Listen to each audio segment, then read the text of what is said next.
The Electoral and Boundaries Commission dismisses suggestions about irregularities on the registered electors list. Queen's Counsel Andrew Pilgrim may have to appear before a disciplinary committee. And the person hospitalized following yesterday's incident at the Hilton Hotel is in stable condition. Credible, balanced, committed. This is the CBC Evening News. A very good evening to you with the Wednesday, May 9th edition of the CBC Evening News. I'm Ryan Broom in our top story. The Electoral and Boundaries Commission is clearing the air and dismissing any suggestions of irregularities on the list of the registered electors. Chief Electoral Officer Angela Taylor says the list currently available is only a preliminary one and will be updated until May 16th, with the final version to be published on May 18th. Ms. Taylor stressed the only people who have been removed from the list are those who have been confirmed dead by the registry. The legislation provides for a 19-day special electoral registration period after the preliminary list has been printed, so that notwithstanding that the last date for registration was the 7th, we in the office will continue to update the register until May 16th, and on May 18th we will publish and print the register for elections. So notwithstanding that changes have been made and new registrations have been done, we will continue to update the register, and the register for elections printed on May 18th will reflect all the newly qualified registrants, even those who will reach their 18th birthday on May 24th. And the Commission's Chairman, John Haynes, says the EBC met with all parties prior to the election announcement, and the misinformation circulating only serves to tarnish its reputation. Over the years, the Electoral and Boundaries Commission has been held and still is being held in high esteem, not only in the CARICOM region, but internationally. And we intend to maintain our integrity throughout the world, because this commission and this country has never had to ask for any missions, observer missions, to come in and see how we conduct our elections.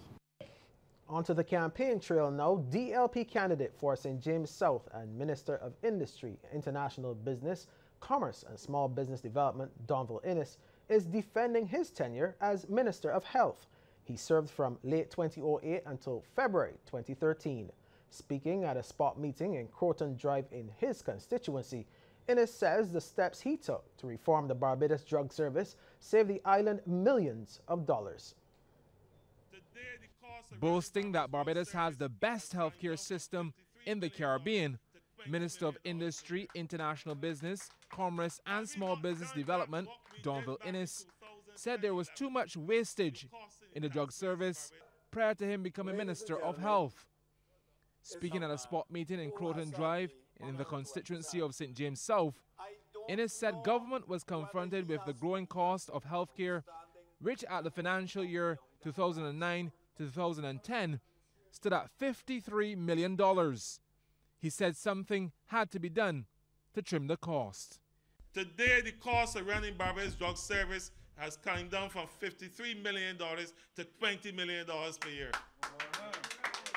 Had we not done that, what we did back in 2010-11, it'd be costing the taxpayers of Barbados in excess of $70 million per year to run the drug service. And not one Barbadian that I know of have found their health compromised because of lack of access to medicines in this country. Switching his attention to the topic of education, Innes said the current tuition fees charged to students attending UWI Cayfield campus served a purpose. He thinks the promise by the Barbados Labour Party to put an end to it is a step in the wrong direction. Haven't pulled myself up, haven't gotten that opportunity. I believe that having achieved a bit in life, I ought to be making a contribution to my own children's future education.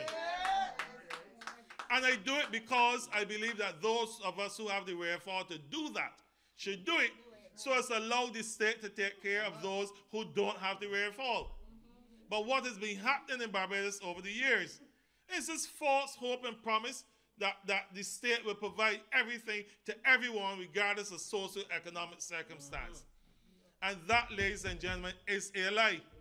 Mr. Innes also says the creation of more sixth form schools in Barbados was to give more children between the ages of 16 to 18 an opportunity to attain higher education and bridge the gap between secondary and tertiary education.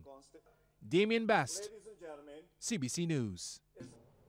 Thanks, Damien. Well, the Democratic Labour Party can boast of successfully rejuvenating a tired tourism industry left by the former administration. This from DLP candidate for St. James North, Harry Husbands, who added that government took no shortcuts in doing so. We needed some brand name hotels in Barbados.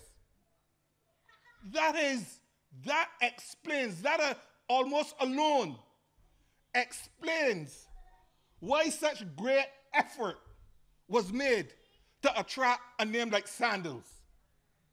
That explains why we are in the process of constructing or assisted in the construction of the Hyatt and the Wyndham at Sam Lords to rejuvenate the tourism plant. The Democratic Labour Party took a direct message to residents of St. Michael North, telling them they deserve better representation after over 20 years. Candidate Kim Tudor has pledged to work to fight on areas identified by residents as pressing.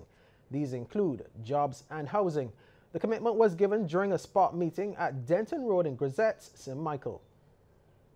I am the people's champion, and I'm asking you to give me a chance to be your champion here in Grisette's. If you give me the chance, I assure you that I will fight and win those 4 battles that I identified for you. Jobs, housing, retirement security, and the opportunity to get ahead. I want to build a Barbados where prosperity is shared by all. I want to build a Barbados where prosperity is built by all. I want to build a Barbados where our children have a future. And the Democratic Labour Party's candidate for St. John has defended government's efforts to increase its revenue.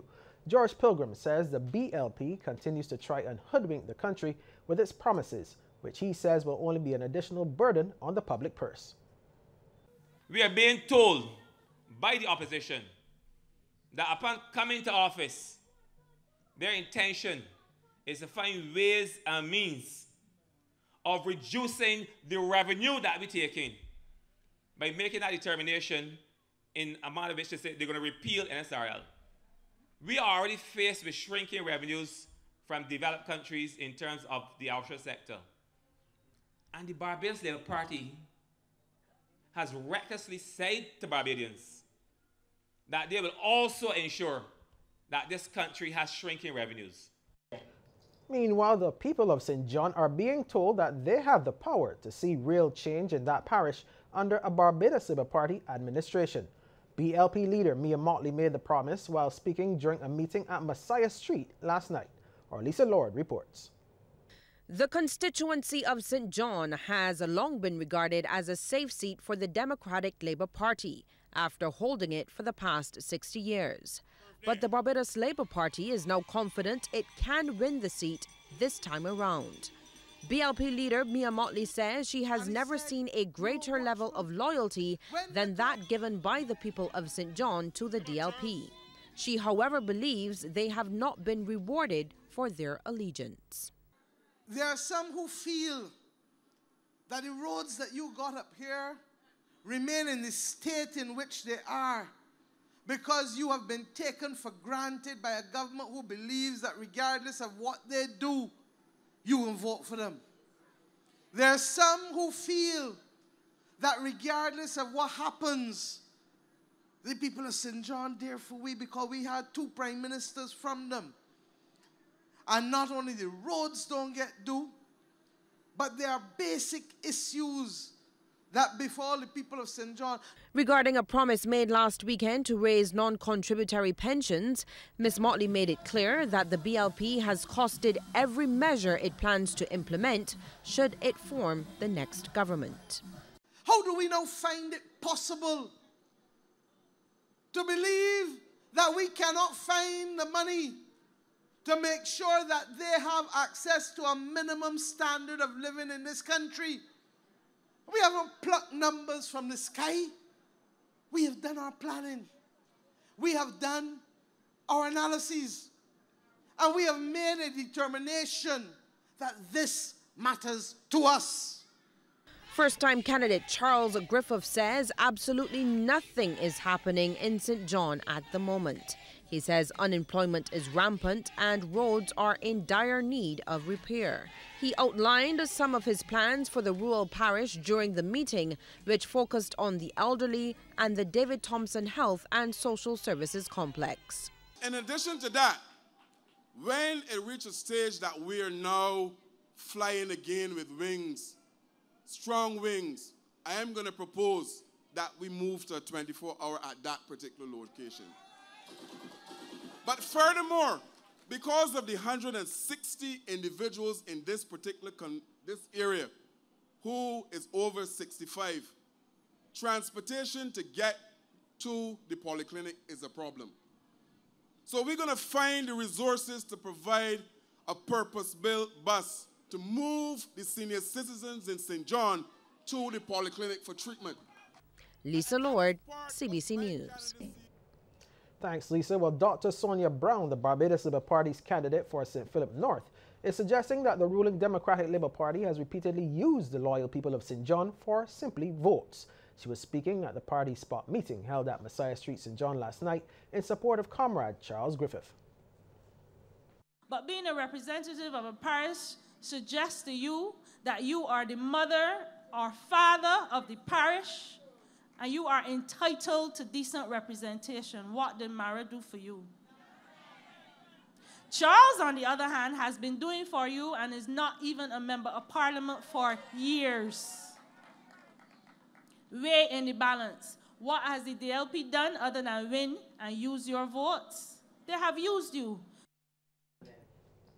With much concern over what is deemed as excessive expenditure by the ruling Democratic Labour Party, there is a call for financial accountability, especially in relation to major projects completed under the present administration. This call came from the Barbados Labour Party's candidate for St. Joseph, Dale Marshall, at a BLP's national meeting at Messiah Street, St. John, endorsing candidate for that constituency, Charles Griffith. Mr. Marshall contends that the St. John Polyclinic should have been built for about a third of the $39 million that it cost. Do you know that if they had built that polyclinic for $10 or $12 million, we would have had $27 million left over? That could have bought buses for the transport board. That could have bought trucks for the Sanitation Service Authority. And a suggestion tonight that too much land has been left idle in St. John for the Democratic Labour Party to be serious about reducing Barbados' food import bill and empowering young farmers. Barbados Labour Party St. George South candidate Dwight Sutherland is suggesting that there are 9 dormant plantations in the rural constituency. But you cannot tell me that you have 9 plantations dormant in St. John, but yet you looking to reduce our food import bill. Yet we looking to reduce the money we spend on vegetables imported into this country and root crops imported into this country. And you got young men in this constituency that you're talking about that don't want to work. But we know the young people, the Barbados Labour Party know the young people. Having Canvas St. John, all they want is a piece of land to work because they're into agriculture in a major way. And the Democratic Labour Party, they have deprived the young people of being farmers and entrepreneurs. An independent Democrat. That's how independent candidate for St. John, Leroy McLean, has been summed up. Speaking during an interview with CBC, Mr. McLean sought to clear the air about the story after his nomination, which some people misinterpreted as a suggestion that he would cross over to the Barbados Labour Party once he won.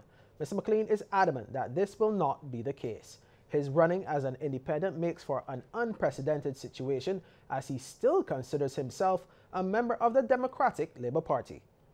The only way that I would not be seen as part of the Democratic Labour Party is if somebody was able to persuade the majority of members of the Democratic Labour Party to expel me. And I don't think that that will happen. Right? So I just wanted to make it clear that even though I cannot say that I'm running for the Democratic Labour Party because the Democratic Labour Party chose to put someone else. Therefore, I can only go in as an independent, right? But I am still a member of the Democratic Labour Party, and I want to, I want to make sure that that is known abundantly clear. While Queen's Counsel Andrew Pilgrim could be summoned before a disciplinary committee to answer for his actions after an alleged outburst in a court of law 2 weeks ago.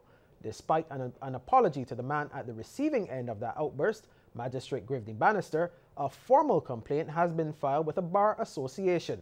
President of the association, Lizelle Weeks, who does not sit on the disciplinary committee, explains what happens next. The process is that the attorney against whom the complaint is made would be asked to respond to the complaint by affidavit. If a prima facie case against him is made out, at which point the committee would then have a hearing. The speed at which that happens, how quickly it would happen, that depends very much on what is happening at the disciplinary committee, how much work they have, how many cases have preceded this, how quickly they could get through what they're doing. Always being mindful, of course, that the disciplinary committee is made up of 7 volunteers who have full practices and who give up of their time voluntarily to sit on this body. As for the penalty, Ms. Weeks says the committee will make a recommendation to the Court of Appeal based on whether the Queen's Counsel is found to be in violation of either of the 2 sections of the Code of Ethics. Non-mandatory provisions are less serious than the mandatory provisions, breach of which can result in suspension or disbarment. The non-mandatory provisions, however, such severe penalties are not contemplated. So I don't believe, but I'm not certain what exactly the complaint is, to be honest. I'm not certain which of which provision of the code is alleged to have been breached by Mr. Pilgrim. But if it is a non-mandatory, if it's a breach of a provision that is in the non-mandatory section of the code, then it is likely that the recommendation would be for a reprimand. History was created in the Supreme Court as the first husband and wife were admitted to the inner bar at the same time. The couple, Ramon Aline and Barbara Cook Aline, was appointed this morning ahead of Friday's planned admission of the other new QCs. The Alines were joined by Acting Justice of the High Court, Alric Scott, who was also admitted to the inner bar. Messages of congratulations were offered by Chief Justice Marston Gibson, who presided over the installation.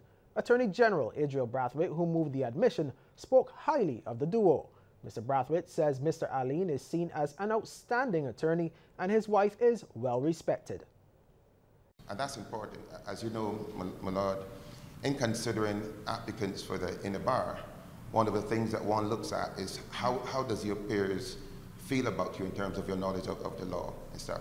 And it's to my knowledge and certainty that Mrs. Cook Aline is very well respected by her peers. And I'm sure, my Lord, I do not have to speak for yourself and for the bench on that matter and stuff. So I'm moved by the fact that I'm part of history. And Queen's Counsel Sir Richard Cheltenham paid tribute to Mr. Scott as he moved his admission. Sir Richard says Mr. Scott was involved in a number of high-profile cases and should be proud of his achievements. He is an example of hard work, and it is perhaps the foundation of success in every field. I have never known a slacker who is successful in any field. And Alric is an example of hard work. And the 3 new QCs said it's an honor to be admitted to the inner bar. Well, the only person to be detained at the Queen Elizabeth Hospital as a result of yesterday's incident at the Hilton Hotel is in stable condition. That's according to hospital officials. Lisa Broom tells us more. Emergency services responding to the Hilton Hotel after a fun-filled day for a group of children quickly turned into a scary one for all involved. An inflatable slide on which they were playing collapsed, injuring 21 of them and 5 adults. A woman was one of 12 people treated at the Queen Elizabeth Hospital's Accident and Emergency Department. Officials did not want to say what was the nature of her injuries, but confirmed that she was admitted and is now in stable condition. On the scene yesterday, relief was etched on the faces of parents whose children were not involved. Mark Welch, whose son attends the Roland Edwards Primary, was one of those frantic parents on the scene. This evening was very heartbreaking to see that you brought your kids here after an exam today, and then they're going up on top the slide, and it tumbled over. And most of the children from his school got injured. That's Roland Edwards in St. Peter. And it was really heartbreaking. Mr. Wells said he was relieved that his son, Amari, wasn't involved. I thank God that my son was not on it at the time. He was a little bit further up and he didn't get hurt. So you got to give God thanks for all that he's done for me and my family. And Amari told reporters he was on the obstacle course nearby when the slide collapsed. To see my friends injured and sitting down in chairs makes me feel sad. In a statement issued late last night, the Hilton said it was saddened by the incident, noting that its thoughts and prayers remain with those affected. It has also pledged to continue to extend its support to the guests and families affected. It added that, quote, "The safety and security of our guests is of paramount importance. We're in close contact with the third-party vendor who hired the entertainment, and we will continue to work with the police as they investigate the incident," end quote. The Hilton then directed any further queries to the police. Lisa Broom, CBC News. In Trinidad, Arima market vendors intend to take the Arima Borough Corporation to court. However, the Arima mayor, Lisa Morris-Julian, says her doors are open to the vendors. Otto Harrington tells us more. The Arima Open Market Vendors Association is planning legal action against the Arima Borough Corporation. The vendors are making claim that the borough moved high-handedly with its plan to sanitize the market. Since Monday, the market has been closed due to routine cleaning, and the vendors stage a protest outside the market. Today, the Vendors Association President Ernest Lewis Jr. claims the corporation is not open to consultation and their lawyers are now writing the corporation. He claims the vendors have sent numerous letters to the corporation. The draconian behavior of the mayor, high-handedly forcing us to do things that is not reasonable, right? We have a lot of paperwork to show where we sent letters back and forward asking for meetings over and over, a lot of letters. We even retained legal counsel to send letters to them asking that they meet with us to dialogue about all the issues about the market. The vendors are concerned about the new spots being assigned to the market and the removal of their stalls. Responding to the concerns, Arima Mayor Lisa Morris-Julian says the spots were redesigned to upkeep with the health and safety protocol issued by the fire service. Mayor Morris-Julian says the market is being sanitized and this is costly. She added that the corporation is owed in excess of $200,000 by the vendors. There's a total of 560 vendors in the market. The Arima Mayor says she is willing to meet with the vendors. I am not backing down. I see the narrative twisting, and that is all well and good, but I know what I'm about.